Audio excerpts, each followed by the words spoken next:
And we're live. Good afternoon. Welcome to Broadband Breakfast for Lunch. My name is Drew Clark, editor and publisher of Broadband Breakfast, and I'm happy to welcome you to our discussion this week from Clyde's of Gallery Place. We have a very special guest to talk about preparing for federal broadband funding. And he's got a lot of war stories that he could tell. And more importantly, he's got a lot left in him here as the agency he works with rolls out broadband initiatives.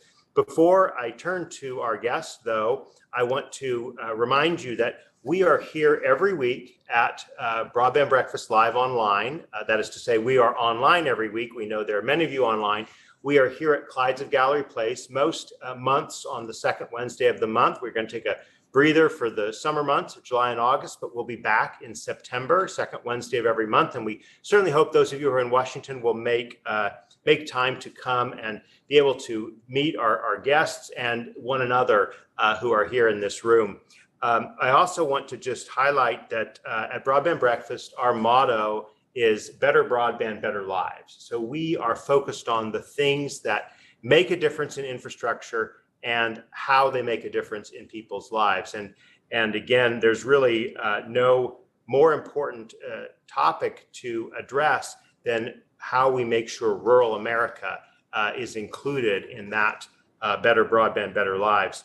I want to give a thank you to the sponsors of Broadband Breakfast. We wouldn't be able to do these events in person as well as online without your support. They include Utopia Fiber, Broadband.money, Broadband Now, Lightbox, Ookla, Pinpoint Capital Advisors, Powerhouse Management, Positron Access, Samsung, Connect the Future, and the California Emerging Technology Fund. Thank you to each of you, our sponsors. And lastly, our next three upcoming events. Next Wednesday, the 15th of June, we'll be live streaming from ReConnect in Nashville, Tennessee, a very important conference for getting higher capacity broadband. On June 22nd, 2 weeks from now, we'll be talking about the Digital Equity Act and the planning grants under the Commerce Department's program. And then 3 weeks from now, on June 29th, we'll be talking about broadband data and mapping. And boy, is that an important topic. I'm sure we'll touch on that here today. Well, without further ado, I want to thank our guest for being with us here today to talk about the federal broadband build out with new broadband resources. I'm joined by Christopher McLean. Christopher is the acting administrator for the U.S. Department of Agriculture's Rural Utilities Service. And the bio is so long, I may have to break it up into a bit of interspersed. But the key thing that I think you should know about Christopher is that he has been around the block. He's been administrator or acting administrator at the U.S. Department of Agriculture during at least three separate presidential administrations, the Clinton administration, the Trump administration, and the Biden administration. And he also served there under Jonathan Adelstein as administrator in the Obama administration. So he has a deep, deep knowledge of the agency in which you sit. And again, to simplify, I'm sure a little bit, USDA is really one of the most recognized government brand names, if you will, because of, it's important in many aspects of food and agriculture labeling and so forth. But within USDA, there is a chunk of agencies that work on rural development issues. Yes. And you are the acting administrator of one of those, Rural Utility Service. But even that undersells you because you have another portfolio too. Tell us a little bit about that, Christopher. Well, thank you very much. It's just a pleasure to be here today with the group at Clyde's and the listening audience out there. And just first and foremost, though, let me express a great deal of gratitude for everyone in the telecom industry and infrastructure industry, utilities broadly. At RUS, we finance water, sewer, electric, and telecom and broadband. And if you look at what we've lived through in the last 2.5 years of the pandemic, our true essential workers are everyone in the utilities industry, including telecom. And I don't think our economy could have survived as well as it did over these last 2.5 years, but for that better broadband investment that everyone in this industry has made. And so it's with profound gratitude that we know that those areas in rural America that were connected with broadband were able to do very well. But it's just working at RUS is just a wonderful place. That's why I've gone back there 3 different times. It's a profound privilege to be able to serve as the acting administrator. And again, our agency is the amalgam of the telecom and electric programs of the old Rural Electrification Administration, created in the New Deal by President Roosevelt, 1935, and the water and sewer programs that were part of the old Farmers Home Administration, also from the New Deal era, when in the mid-90s, President Clinton reorganized the Department of Agriculture, and we created a one-stop utility shop called Rural Utility Service. So we like to think that infrastructure are us at RUS. And rural America is 75 to 80% of the geography of this country. And so we really can't have a connected nation unless we have high quality bandwidth in rural areas, affordable power, and clean water and environmentally friendly waste management systems.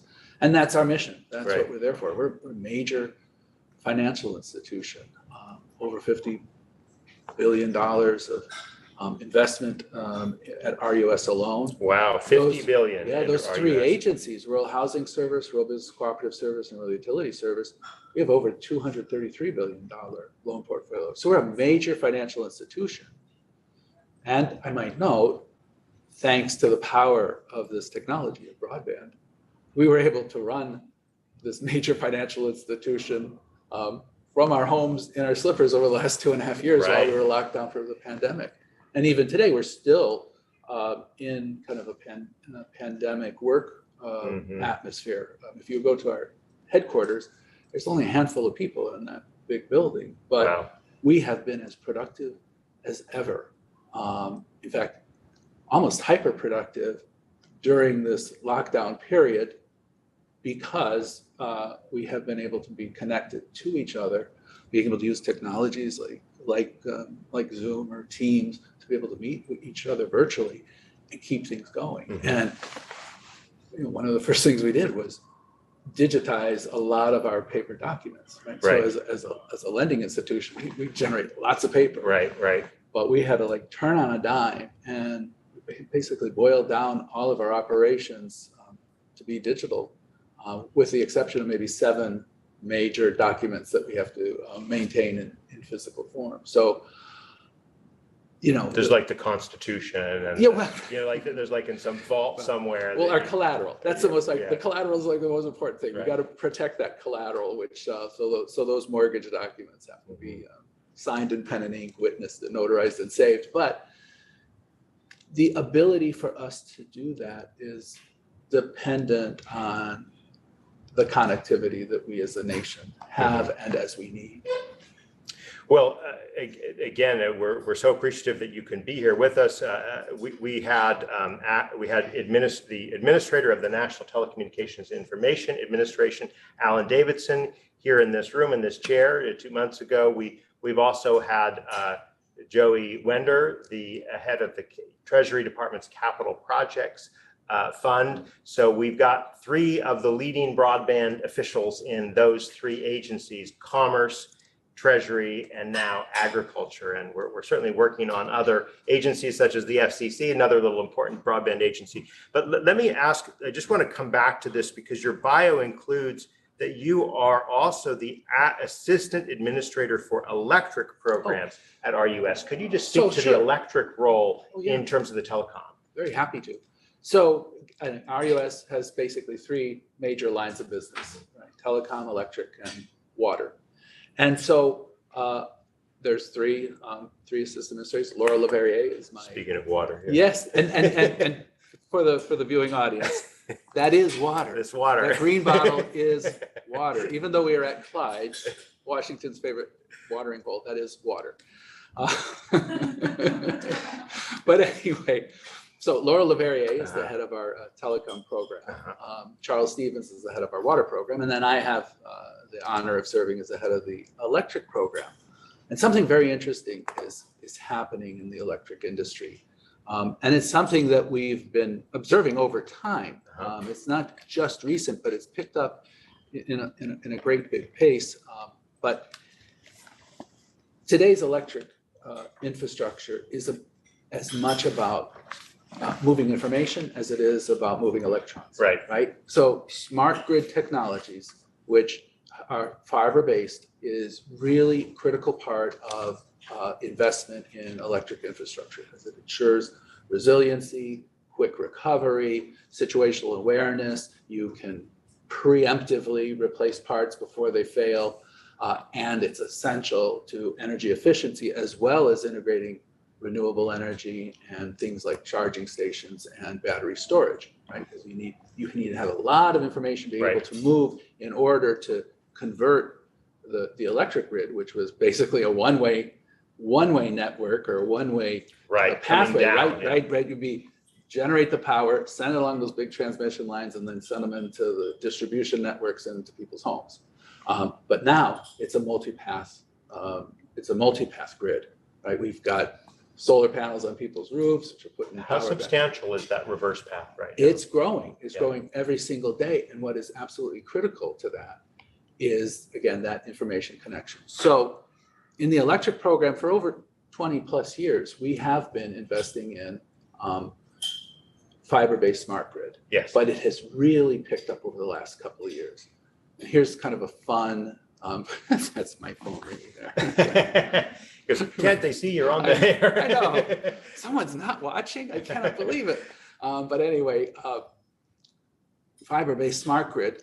So in the last 2 fiscal years, right, the electric program financed more miles of fiber than we did power lines.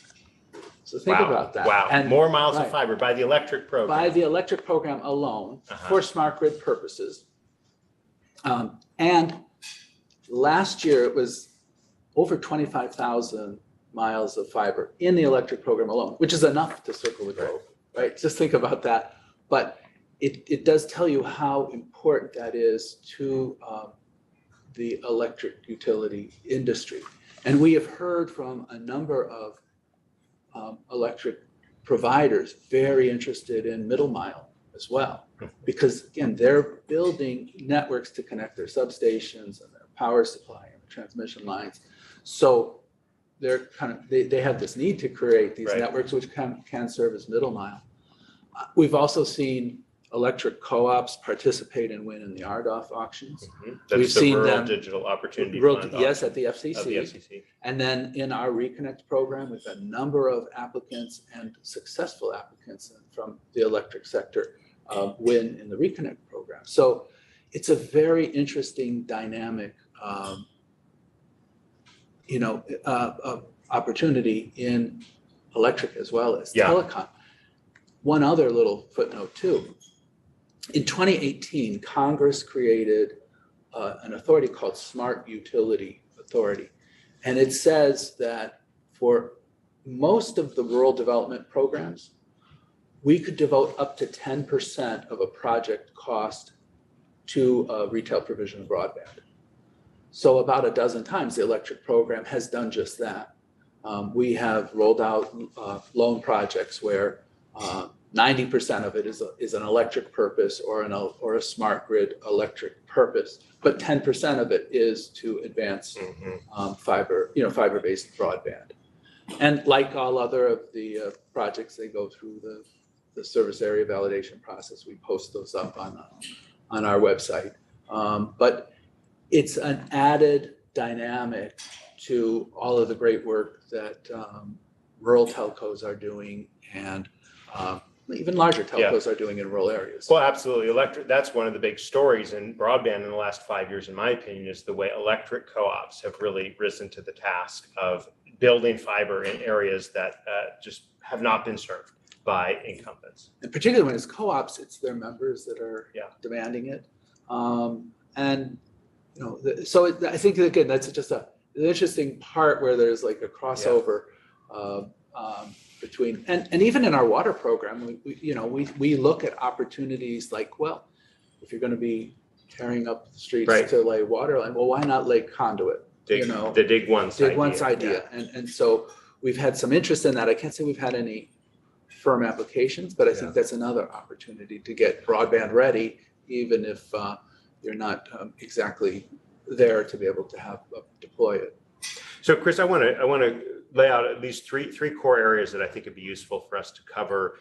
And we do invite your questions online. I have a means for getting those, and I'll pull that up in a few minutes here. But first is the ReConnect program. Yes. And why that has been such an anchor in USDA's broadband involvement, because it existed before ReConnect, but ReConnect is turbocharged. I want to talk about how the Infrastructure Investment and Jobs Act that passed last year, signed by President Biden on November 15th, how that will impact the broadband portfolio of USDA. And then we want to get into some of the issues about underserved, unserved, and how we're going to, in a nitty-gritty way, make sure everyone gets high capacity broadband. So let's start with ReConnect. Tell us a little bit about how that changed your perspective. ReConnect is a fabulous program, and we're blessed that we have bipartisan support for ReConnect.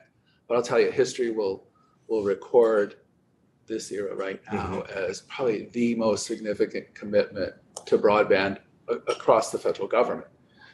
For us in the IIJA, the Infrastructure Investment and Jobs Act, right, the bipartisan infrastructure bill, RUS received about just under $2 billion to put into ReConnect and related in broadband investments. And for us, that's some really big dollars, and we're delighted to be able to have that authority. And then, of course, our colleagues over at NTIA, they've got the big funding for the BEAD program. $42.5 billion for BEAD. How much did ReConnect bring before this $2 billion? Right. So we have had 2 rounds of ReConnect already, and so round 3 of ReConnect, it's about $1.15 billion that we announced to be available for this current round. Yes. However, we made an announcement when we extended the deadline that because more funds had become available, we would reserve the right to apply additional funds to that 1.15 funding pool. I will say we got far more applications than we had dollars in that initial allotment. So we're now evaluating those applications. We received 305 ReConnect applications. That funding round in round 3, those 305 is more than the combined total of rounds 1 and rounds 2. So it was a very big response. The other thing I'm very proud of the agency and the administration for doing was we set the bar high in round 3. We said that for our eligibility criteria, we would have 100 over 20 as the eligibility test, and then the build to criteria of 100 over 100. And one of the reasons we did that is in rounds 1 and rounds 2, with over 170 projects and about a $1.3 or so billion of investment, even though our threshold was 10-1 and 25-3, what we got in 90+% of those applications was over 100 or 100 or over. Right. So that gave us a clear signal that's what rural America wants and needs, and we thought that was a very good step forward. And so that also accounts, I think, for the strong response that we received in round 3. So right now we're in the really digging deep into that applicant pool, and across my federal career, when you have a big pool of applicants, there tends to be a bell curve. Right. There's a batch of clear winners. Right. There's a batch of projects that just don't make the cut. Right. I mean, and it's pretty obvious, right? They're either ineligible or they've applied for areas that just already have serving. So but in between, you've got a pretty big hump there of credible projects. And so that's where we're doing right now. projects have to be eligible, so they have to serve the eligible rural area. They have to be financially feasible, whether you have a loan component or not. Even with a grant, we have to make sure that that project is sustainable, because this money is so rare that we get such a major commitment of grant dollars. We're really careful with it. And then it has to meet the requirements of the service area validation process, the SAV process, where we look at the service territory and we take into account comments from existing service providers, because all of our proposed funded service areas get listed on a website. That's required under Title VII of the Rural Electrification Act. And then service providers are invited to send to us information about where they provide service and what level of service that is. We then evaluate that. We evaluate the best available information that's available to us both in the public domain and outside the public domain. And then if necessary, we'll actually send field staff out into the field, out into those proposed funded service areas to do a boots on the ground examination to validate that, no, this is an eligible service area, and then we're not violating the statutory rules of regarding overbuilding. So there's a lot to unpack there, Acting Administrator. Let me kind of go back to the beginning, although I definitely want to get into this service area validation, but let's talk about those numbers, okay? And glossed over those a little quickly, but let's just, the federal government to this day still has, at least it used to before the passage of the Infrastructure Investment and Jobs Act, a standard of broadband at being 25 megabits per second down, 3 megabits per second down. Correct. That was the federal, and it still is kind of sort of in a way. You all had on prior ReConnect rounds a 10 by 1 threshold, which was mandated by Congress. And you're saying that you were able to raise that to 100 by 20 in round 3 of ReConnect. Is that right? Correct. Chris? So how are you able to do that, first of all? Sure. And did Congress have something to say about that in the appropriations bill in 2022? So yeah, it's an excellent question and an interesting one too. All right, so in the ReConnect statute, there was a minimum threshold of 10.1. Yes. But also an instruction that we evaluate that on a regular basis as to what is the appropriate level. Right. So in round 1 and round 2, it was 10.1, and then a build to speed of 25.3. Now, in this administration, we had the experience, again, of the first 2 rounds where we got more than 100 over 100 for 90+%. And we've all lived through the pandemic. Mm-hmm. We know what we need. Right. So we now really became indisputable that rural America needs a high capacity. And you're arguing basically rural America shouldn't get a second class tier of service. You should get that 100 by 20 or 100 by 100, whatever it is. And that principle goes back all the way back to the Telecom Act of 1996, mm-hmm. where it calls for comparable services and rates between rural, urban, and low income. Mm-hmm. So I think, that finally we have like an embracement of that principle. Right. And now we asked about Congress's reaction. In the FY22 appropriation, Congress statutorily said, well, we want the eligibility speed to be 25 over 3, but the build to speed to be 100 over 20. So I've got several rounds of appropriations to deal with. So round 3 basically is the ARPA, the Rescue Act, right? Plus some carryover that we had from previous appropriations. And then we have the IIJA, or the Bipartisan Infrastructure Bill money, which has its own criteria. It has 100 by 20. Correct me, yeah. Yeah, so the change from round 3 to IIJA is we had a 90% unserved test statutorily in round 3, but then IIJA takes us to a 50% unserved. Now in FY22, Congress said, well, the eligibility speed will be 25.3. So it means that I have some ability to mix and match the funding sources to the projects, but I got to be real careful that anything that I fund out of round three, if I go beyond a round three funding base, meets the criteria of IIJA or FY22. And it also probably means that we will have to have like separate competitions for those different funding pools. And as we speak, Congress is debating FY23. So we'll see how that goes. Well, but the bottom line is what you're saying is that most of the applications are coming in proposing 100 by 100 or higher, right? Yeah. So we're talking, fiber, right? Or are we talking a lot of wireless? Well, I think we're seeing a lot of fiber. We're seeing a lot of fiber. It is possible to have a hybrid system that is fiber and wireless. Yeah. And certainly the 100 over 20, some of the cable DOCSIS technologies can meet that technology. So I think we're seeing a mix, but it's a lot. We're seeing a lot of fiber. Okay, so back to ReConnect, which in some ways, as I understand it, changed you from being more about loans to being about loans and grants. Could you just speak to that too? Sure.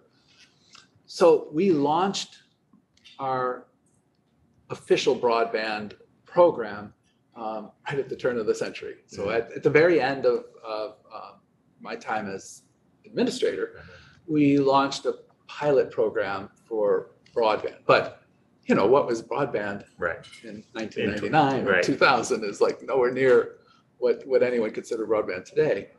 But it was a loan program, and then we had a small program called Community Connect, which was grant. Very, typically had been around $10 million a year in that era. When we hit the Recovery Act, Congress gave us some big budget authorities. In 2009. Right? Correct. And so there we came up with this, again, I can't say we, I was on the outside at that time, but the administration came up with loans, loan grant combos, and grants. And so that was thought to be a 2-year program. And so then when ReConnect was launched, the return of the loan, the major investments of budget authority and the ability to us to take loans and loan grant combinations and grants and put those out to be able to fill those gaps in rural areas. So and having that resource really is why we can make so much progress in rural areas with these projects. Who are the typical awardees or the typical borrowers, and are they different? Sort of what's the kind of profile? So you start with the people who are already there, in terms of typical, the independent small telcos who so well serve rural Americas, they saw this as an opportunity to bring their networks up. We already talked about the growing interest of rural electric cooperatives. We're seeing cable industry engage as well. And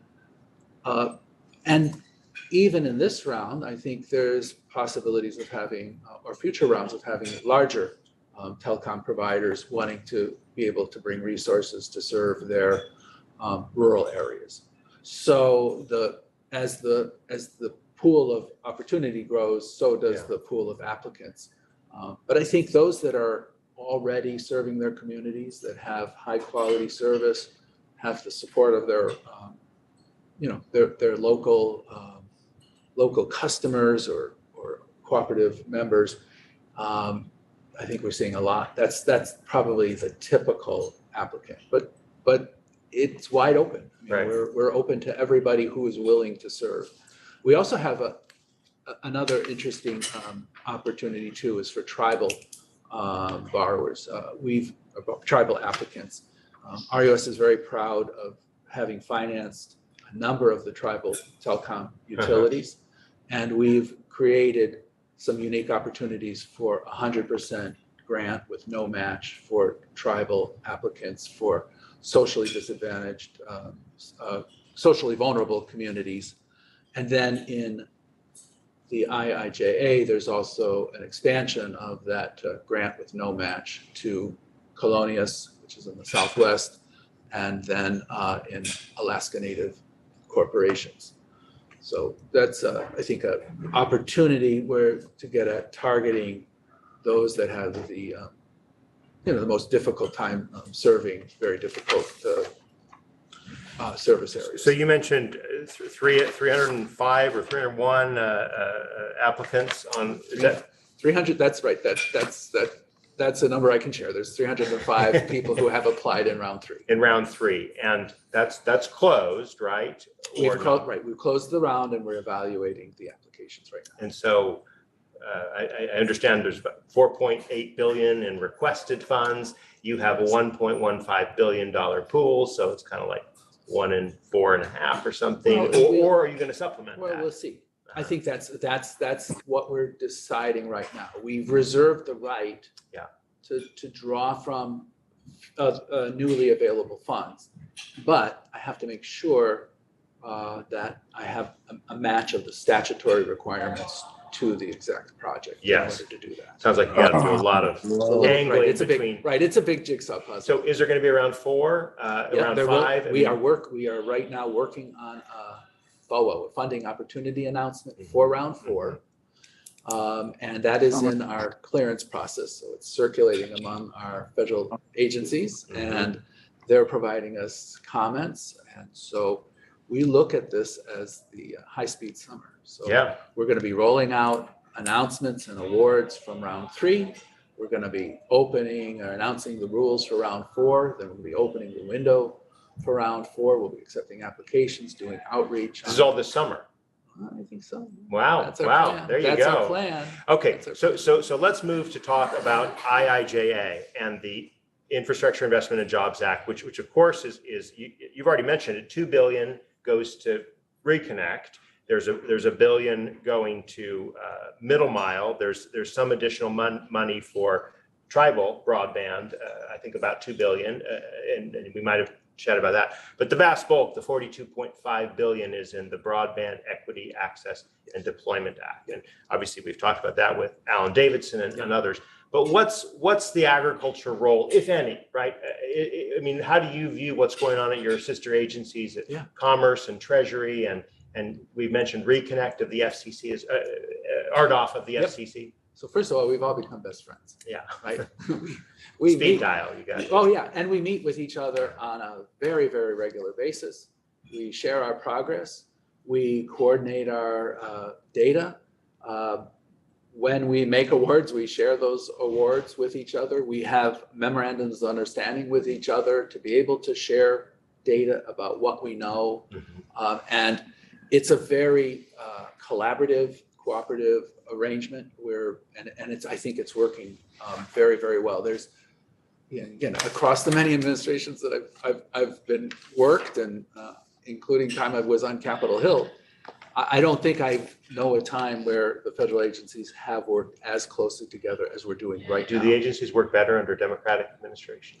Oh, I won't get partisan about that. I mean, I just think that it's always better when agencies do work together. So I'm proud of the work that we're doing right now, and I'm proud of the work that we've done before. But I think there is just a high degree of coordination and working together. And you mentioned about mapping.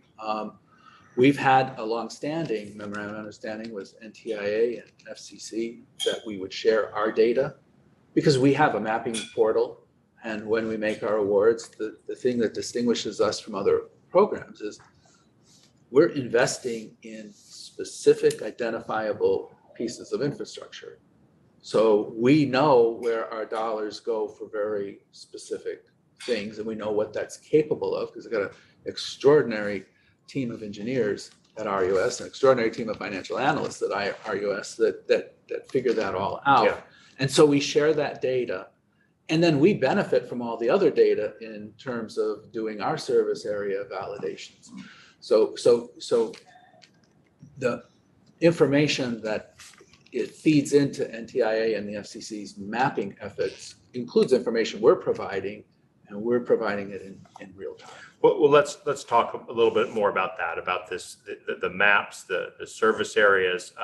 I have a question though about, can ISPs or communities find out where the RUS has already funded projects? Is there some public website I go to find that? Where do I go? Yes, so every proposed funded service area is announced. Okay. So you'll know who's even applying. And that's all available on our website. Is this Hub? Is that no? That's another agency. What do you call your? Well, you just go to the USDA.gov and you can type in ReConnect and you'll find. Okay, so find there's all kinds of information. So we'll post again under law. We're required to post for 45 days areas where applicants have proposed to provide service, and it's across our programs. It's not just for ReConnect. Right. So even those smart utility loans, they have to be posted as well. So that's one place you can get that information, and then we announce all of our awards. And then we have and when you announce the awards, I can literally there's a map. I can see the addresses to which the services are going to go. Yeah. Yep. And we also will insert that into our application portal. So we have a map in the portal. Okay. All right. So then do you take that and ship it over to the FCC for the map? Yep. Okay. Yep. And is that new or has that already been done? We've been sharing data for a number of years. And we're also doing the same thing with Treasury Department. All right. So you talked a little bit earlier about, you called it a service area validation. What exactly is a service area validation? Okay. So in setting up the statutory requirements, right? We have let's say for round 3, we have 90% unserved. And we also have a application threshold, right? 100 over 20. And then we can in the build to, but so the application. So we want to look at that service area. So the applicant comes into our application portal.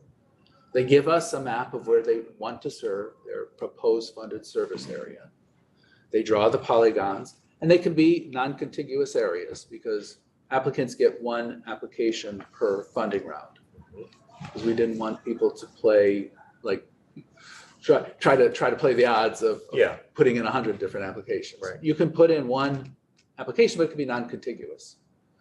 And then we will go in and we will do a publicly available information. We'll look at the mapping data that's available.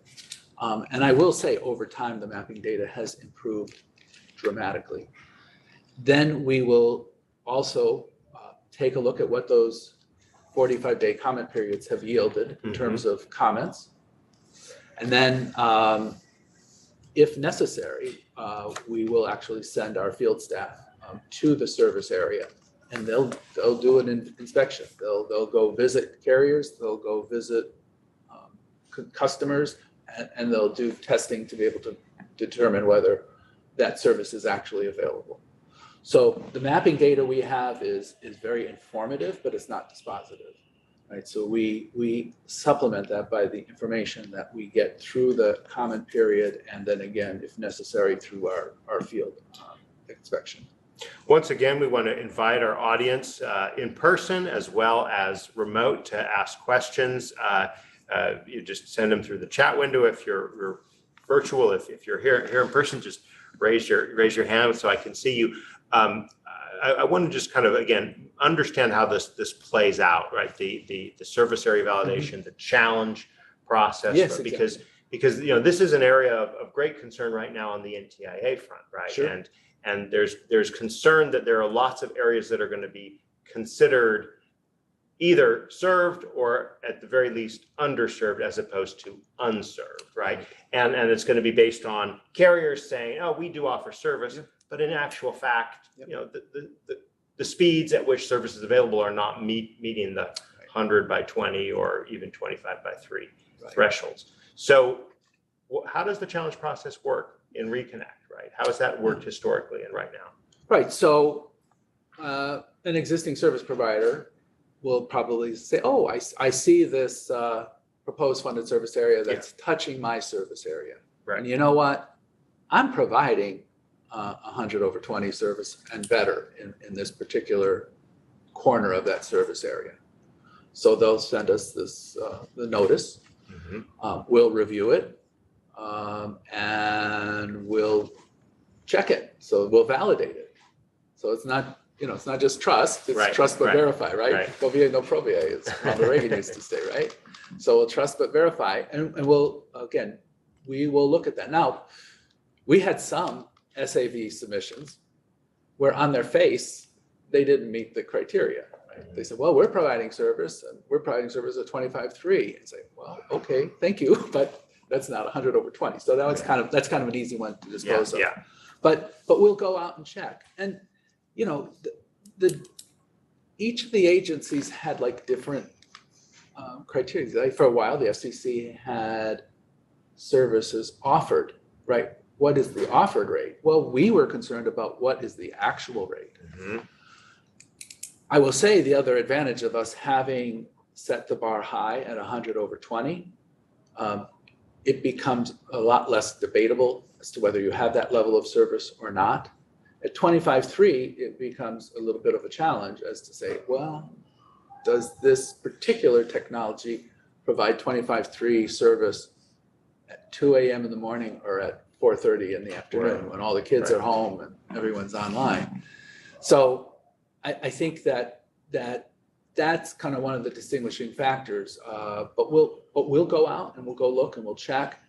The other thing too is it's also a mathematical formula too. It's like, okay, if you've got 90% unserved, well, that means you Congress says we can have 10% where there is an overlap. So we might identify an area, oh yeah, well, they do have 100 over 20, but that only represents 4% of the service territory. So it's not a disqualifier.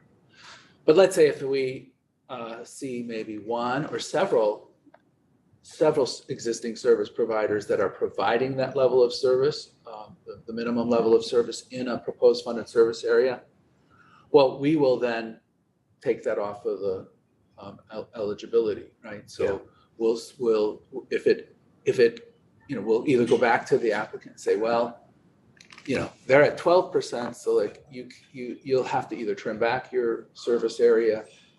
There is a tipping point where you can't really take out too much, then the application, the financials tend to fall apart. Yeah. So you can kind of like shape the reshape the application, maybe shrink it down a little bit in order to accommodate those existing service providers. And again, we trace where those dollars go. So we make sure that the dollars go where they're intended. And that's a critical part of our pre-award process. Yes. Once again, I'm asking if there are any questions from our audience here in person or online. I see a couple comments, but if you got a question, put it in the chat window. I want to make sure I'm understanding this 90, 10%, and then the 50%, 50. So even I'm confused by this one, Christopher. What exactly is that saying? That you have to offer this? You had to offer it in 90%, and now you only have to offer it in 50%, or could you? Well, so in order to have that territory being eligible, yes, there has to be 90% unserved. Unserved. So there can be 10% of the area that you're proposing as being served already with 100 by 20, but you can still put it forward if only 10% fit in that category, right? Or less. Yeah. But statutorily, IIJA takes us to 50-50. So but and you had asked about how do you prioritize between underserved and unserved. Yes.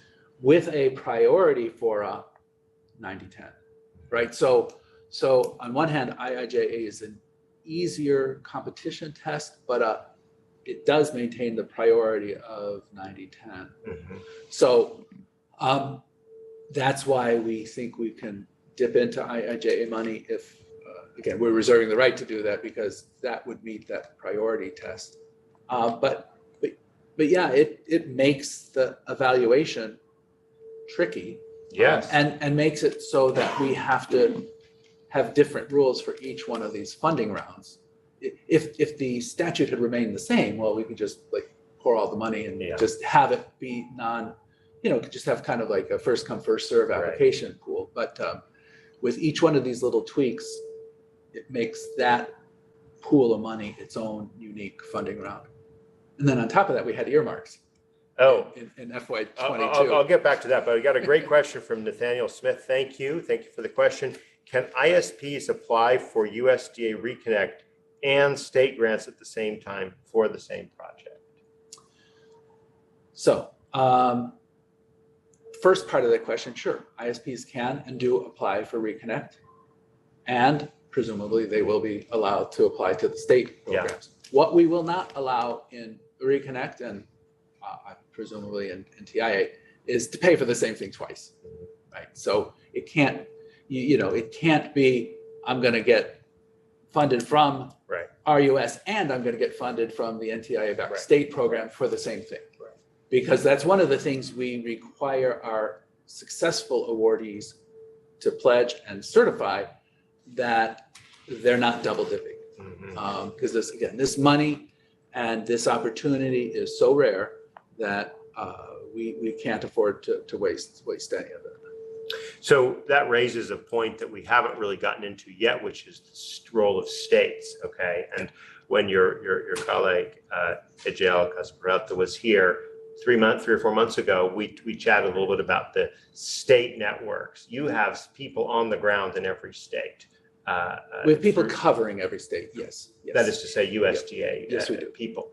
The NTIA is these grants are going to states, right? States are the grantees of the program, and then ISPs and co-ops and municipalities will be applying to their states. So talk a little bit about sort of building on this question about state grants and how one should navigate this. What advice would you give to someone who wants to serve rural America with broadband, how they should be kind of piecing together the different pieces of the puzzle between the state and then also between you and Commerce? So I've got one rule that applies, I think, across the board. You can't win if you don't enter. Right? So if you're interested in serving rural America, look to us. We again, 305 people, applicants did that and did so, and that was, we were very humbled by that. We're going to have another opportunity in round 4. If you want to serve rural America, take a look at that, because once we make an award, that should take that territory off of the playing board. And you'll put that on the map, right? It goes on the map. And then that will go over to FCC as well? Everything, real time, we're sharing everything. Okay, but are they doing anything with it in real time? Sure. Yeah. Sure. And we're, again, that's why we coordinate, to make sure that we don't fund the same thing twice. And like, for example, in those earmarks, we're taking the earmarks off of the map. They still have to comply with all the rules. They have to be eligible. It's just that since Congress said they're going to get funded if they're eligible, they don't have to be scored, but we will take them off of the map so that people aren't falsely thinking that, oh, I can apply for this because Congress said these earmarked entities. Congress gave an earmark to a specific entity, which or a specific community. Yep. Or a specific community. Two more questions have just come in. One from James Renard. Can you repeat what factors would not permit you to draw the IIJA funding into round 3? And I'm not sure if the questioner is speaking of IIJA funding or ReConnect. Can you repeat the factors that would not permit you to draw IIJA funding into round 3? Puzzle up the question. Right. Clarify it for us. I know. I think that's a good question. It is a good question, and it's one. But first, I want to say that we've reserved the right to dip into other sources. We're in the process of evaluating. So, but the number one factor is like, well, I don't have enough good projects to dip in, right? I mean, I have to have at the end of this final analysis through finance, eligibility, financial feasibility, sustainability, and service area validations, I have to have credible projects that are worthy of dipping. When are you going to make that determination? Soon. Again, this summer. This summer. This summer. Summer is coming. Okay. Summer is coming on the 20th. And IIJA, I'm kind of putting together IIJA, your $2 billion from IIJA funding. But again, if you think about that number one issue about the 50%, 90%, Yes. if you meet a 90% test, you would meet a 50% test out of logic. Yes. It's possible maybe that some mathematical genius can figure out the way where it wouldn't fit, but we think that that's plausible. But there could be other requirements that, might not exactly match. But we think, particularly with the targeting or priority in IIJA for the areas that are 90% unserved, we think that would be okay. But we're going to be careful. We're going to double check. Yeah. I do have a challenge on the FY22, like drawing forward the FY22 money, because it has a different eligibility test. So that one is more of a challenge to figure out if I can apply FY22 money. So we may have to that may have to be its own round. Okay. We have a question from Vince Crop. When does USDA's RUS anticipate that announcements will begin for awarded applications? This summer. It's This this summer. high-speed summer. Yeah. All right, so let's talk about earmarks, okay? So Sure. Maybe people have forgotten what an earmark is. This used to be a very big deal. Oh, and I see some hands. So let's actually go to our audience. Go ahead and ask your question, please. And identify yourself if you don't mind. My name is Megan. I'm the Director of Broadband Programs at Fireside. Question would be, what challenges have you seen in round 3, and what should applicants think about in round 4 to mitigate those challenges that you're facing? Go ahead and repeat the question. Yeah, it's like so what challenges are we finding in round 3, and how can applicants mitigate them in round 4? So I would say don't waste till the last minute, right? Once we open, what we'll typically do, again, I'll say what we typically do, because until we release our notice and have it fully cleared within the interagency process, we won't tell you exactly what we will do. But what we typically do is we'll announce what the rules are, and then we will have at a later date when the application portal opens up, and then we'll have a period to put the application into the portal. So number one advice is don't wait till the last minute, because these are computer systems, technologies, a lot of software. You don't want to have an issue that you haven't quite figured out and be at 11:45 with a 12 noon deadline. Right. So give yourself time to get into the portal early and build your application early.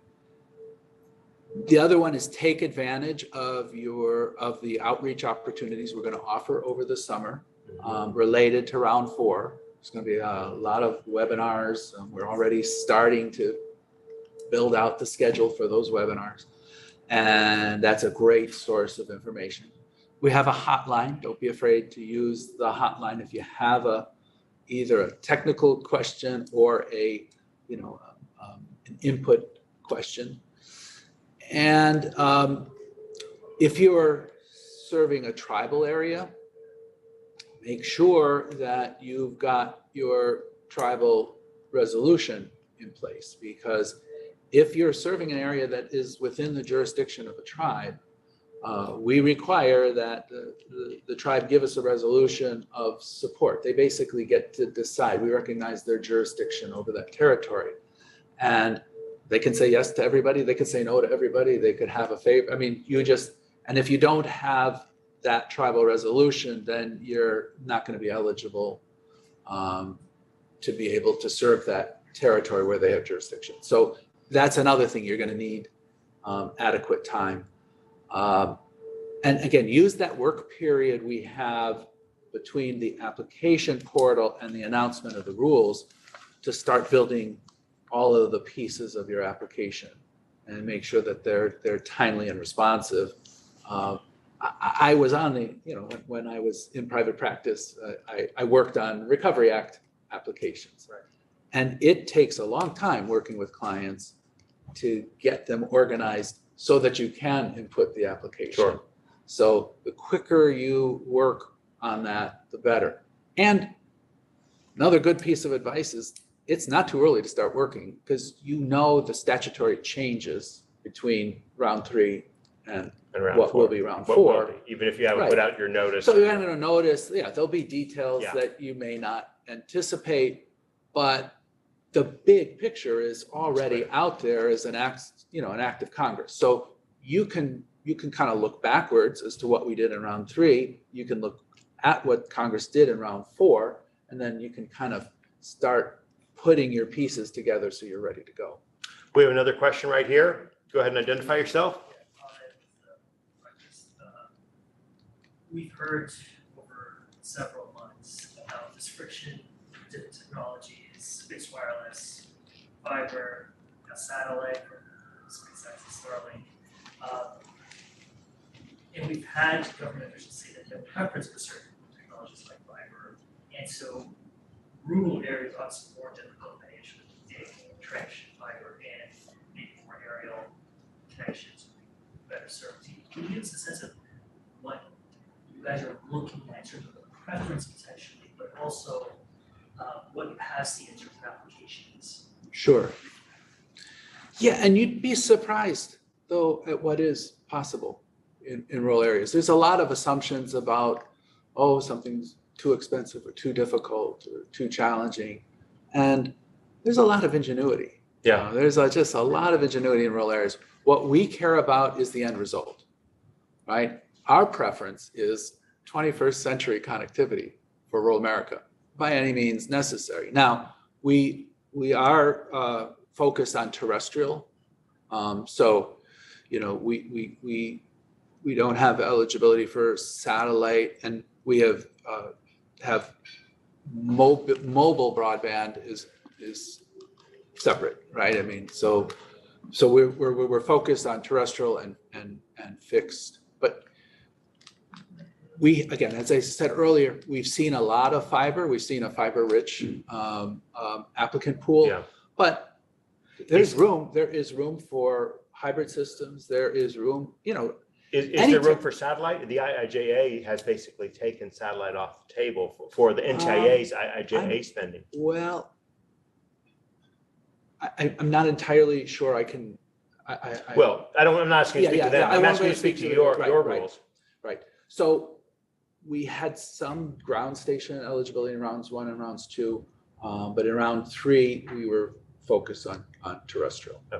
Okay. Well, the time has crept up on us here. We just have 2 minutes remaining.